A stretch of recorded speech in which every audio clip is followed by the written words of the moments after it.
How's it going, everybody? Swood here, and today we're going to be talking about some CRL news and also doing a couple games with this giant graveyard deck. It's probably one of my favorite decks right now. It's really strong. Just the fact that you're able to have not only like the graveyard, but you're able to pair it with a giant. It's better against other graveyard decks. It gives you a fighting chance against Three Musketeers. Obviously, you do well against Expo, and even some P.E.K.K.A decks is pretty interesting that you're able to win, because if they play like a Goblin Hut and you go in for a goblin or a giant graveyard right away, they only have 5 elixir. So say they get 7, they're able to P.E.K.K.A your giant, then they aren't able to defend the graveyard, you can take the tower. Or if they defend the graveyard, then you take out their Goblin Hut and your giant will still get through. So it's a pretty strong deck. It has a poison bait aspect with the Hunter and the Night Witch, which is something that a giant graveyard deck normally lacks, for the fact that the normal graveyard decks normally have a Goblin Hut instead of a giant. So that's about the deck. I think it's pretty good. I'm pretty sure Giant Graveyard will be coming back in some form in the near future. This deck's obviously really good against like air decks. But for the CRL news, some of the stuff that's been going on, I just wanted to talk about that stuff with you guys, because I've been really wrapped up in that and just focusing on that a lot, aside my schooling, which is going to be done in like a week and a half, which will be nice. Finally be able to just focus on qualifying for this Clash Royale League. So what's going on right now is they are just having signups for, there will be 12 different brackets, and these brackets will have 256 people in each of them, and from every single bracket, the top 4 will qualify for the live event. So overall, across 12 events, it's going to be 4 people, so that's 48 people from each region, so North America and Europe, and Supercell is going to fly them all out to the event, and it's going to be, from the 48 people, they're going to get flown out to a live event, and just for the play some matches, just do some kind of tournament. But the main thing is that all the teams that are in CRL will all be there, and they all have to sign at least 2 players from the Combine.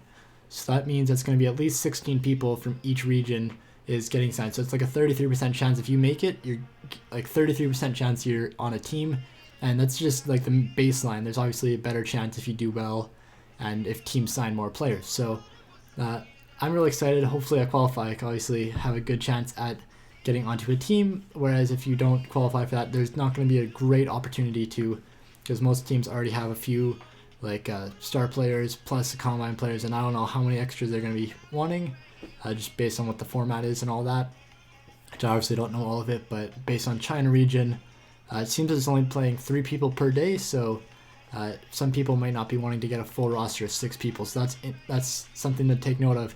If you guys are trying to get in the league yourself, make sure to try and qualify for the Combine. If you want to get in the league, the best way to get in is win one of these events or get top 4 in one of these events and fly out to the live event that they will pay for, so you can talk to the teams in person. That's really your best bet. The brackets themselves are going to be, so 256 people, but it's going to be a Swiss format. So you're going to play like 7-8 rounds of best of 3s against people, and it'll be based on your record. So when say you're 5-0, you'll play another player that's 5-0. When you're 6-1, you'll play another player that's 6-1. So it's a way to rank the higher players together later on, so that it's not like you are 7-0, you're playing a guy that's 0-7, and then whereas another guy who's 7-0 is playing someone who's 5-2, and they lose, and you win obviously because the other guy's 0-7. So it's a more fair way of seeing who's going to be at the very top of a tournament that's really big, and you don't have enough players to do like a round robin, and it's not as luck based as a single bracket, because if you play the best player in the first round, you might be out, but you might be one of the better players who should make the top. So that's why they're doing the Swiss format. It's interesting. I'm not sure exactly how it's going to work, but I feel like you're over the 7, I'm going to think it's going to be 8 sets of best of 3s. So I think you're going to have to win like 7-1 or 8-0 if you want to make top 4, because it's obviously a top 4 of 256 people. So that will be a little tough, but if you are playing well, half of those players won't be that good. The other half will be pretty good players, but if you're able to win at least like 3 out of 4 against really good players, you should be able to qualify. So that's what I'm going to be trying to do. For now, we're just going to play some giant decks. Past like month, I wasn't playing a ton, but the past couple of days I've been picking it up. Been playing a couple of games with some friends, ex-Hammers players, ex-Mastery players, just a lot of people who are trying to grind for the league, just so I can get my game back up and start getting better at Clash Royale again, because I've sort of been floating just to make sure that I could still survive, but not playing at my absolute best by any means. So he invested a lot of elixir on that lane. We're just going to go giant Mega Man on the opposite lane. We're not going to have enough for graveyard, and we wouldn't be able to support it anyways, so we'll just go with this, have a zap. Let the Mega Man clean that up. So he's going to have this variation with the tornado. He probably has 4 spells, so poison, graveyard, tornado, log. I'm not sure if he's shown log or not yet, but that's my guess. So try not to give him value with the guards on the log. So I don't really have a good play here. We're going to zap this goblin plus the goblin hut so we can take out as many goblins as possible. And we will start a Night Witch on this side. Hover our poison for his graveyard. If he plays it, he's probably going to play a goblin hut.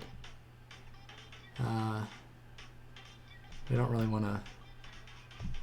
We don't want to poison that because then he'll just be able to graveyard. So he wastes his poison. If I had enough elixir, I would go in. But instead, I'm just going to use my own poison. Because now that he's used his poison, he can't poison my guards. So my guards would get value on defense. So that's why I'm able to use my poison now that he's used his poison. So we get some good damage here. I'm okay with letting that chip damage go if he doesn't support it. He's actually playing Miner instead of Graveyard. Interesting. Not my favorite deck, but just in case Moon Knight is watching, I won't diss the deck. A nice log. Okay. So now he has Miner poison instead of Graveyard poison, so the Goblin Hut's kind of weird. So I'm just going to be able to poison the Goblin Hut every single time. There's no worry of me not being able to. So he should be playing the Goblin Hut a bit higher up so we can pull the Giant. I'm not sure what he's doing exactly there. We're going to go in for a Giant Graveyard poison here. Played a bit farther back so we're able to save up some elixir. But we're able to hit both the Goblin Hut and the Ice Wizard, so that's really good.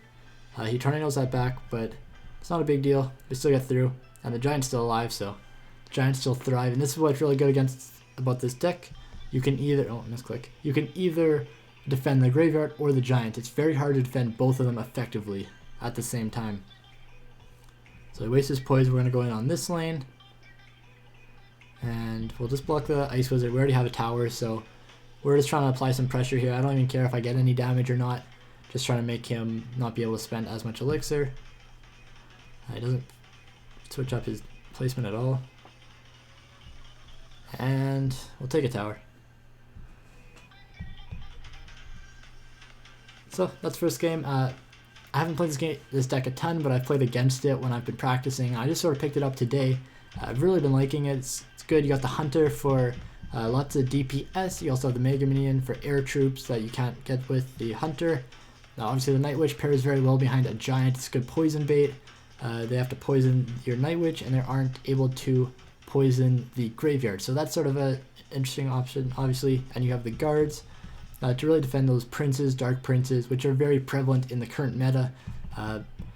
Leads me to balance changes. It is April 11th right now when I'm recording this, probably uploaded tomorrow, but balance changes, not sure when they're happening. My guess is April 23rd. It's a Monday. The first 2 qualifiers for CRL are the 21st and the 22nd, and they normally do them on Mondays, so I'm going to say it's the 23rd. So you're welcome for predicting that. I don't have a great play here. Normally what you want to do is just pressure right away, same as you would against or with another type of deck. Night Witch is alright, so he's playing Giant 3 Musketeers. So he has Bats, Minion Horde. He probably played Minion Horde right here. Yeah. So he's Bats, Minion Horde, Goblin Gang, Battle Ram. Obviously 3 Musketeers, Giant, Pump, and Zap. So it's an interesting deck. They're not able to do a lot in single elixir. But once double elixir hits, it's a scary, scary deck. So I'm not sure if I'm going to be able to defend this.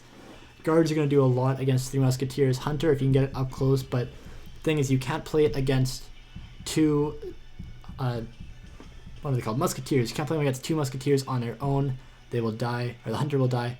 This is a good play, the corner Graveyard. I like doing that against the corner pumps. You see, he played 6 elixir for the pump.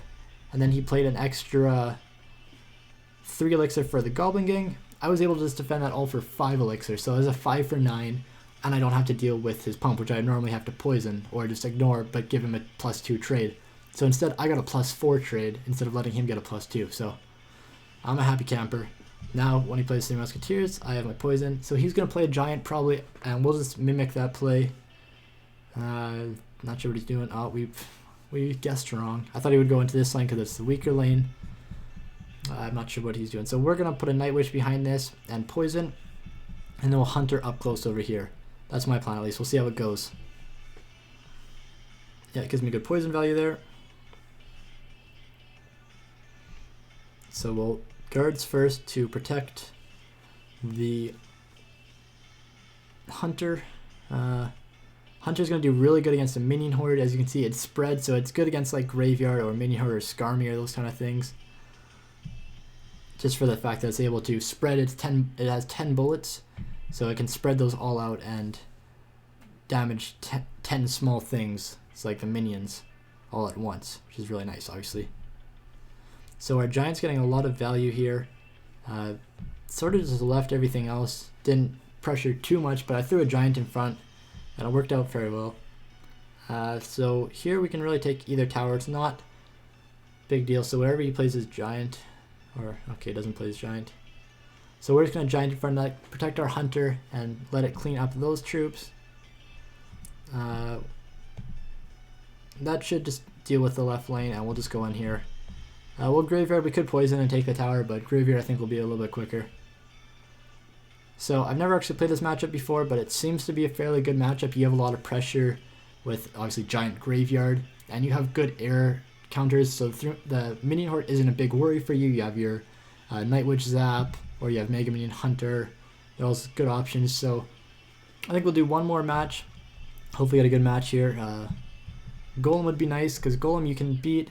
It's got the Hunter obviously for lots of damage, but it's interesting. Golem's one of the matchups that sort of be 50-50, depending on the variations and the player and like starting hand and those kind of things. So it would be good for a video, hopefully. No, either bait or Three Musketeers again. Well, I should be able to beat both of those, or hog Three Musketeers. That'd be cool. One hit from the Hunter. If you want to get 0 hits, you have to put like a Ice Spirit or Zap, something like that. Which I'm not sure if Zap will do that. So this looks like another Giant, or another Three Musketeer, I mean. I think he has Minion Horde. Nope. So we're going to Zap here, try to redirect the Inferno Dragon on the tower. Fortunately we get neither, but the Graveyard should get some good damage on the tower. We will Mega Minion, that will get 2 hits, but that's alright.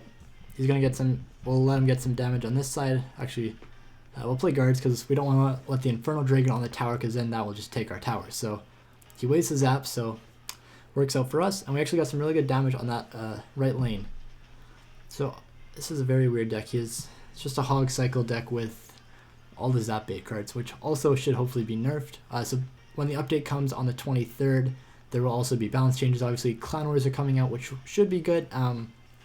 Obviously, we got to remember these are just going to be the first iteration of the Clan Wars, so stuff will be changing for future updates. They're going to constantly be updating it, so this won't be the end product.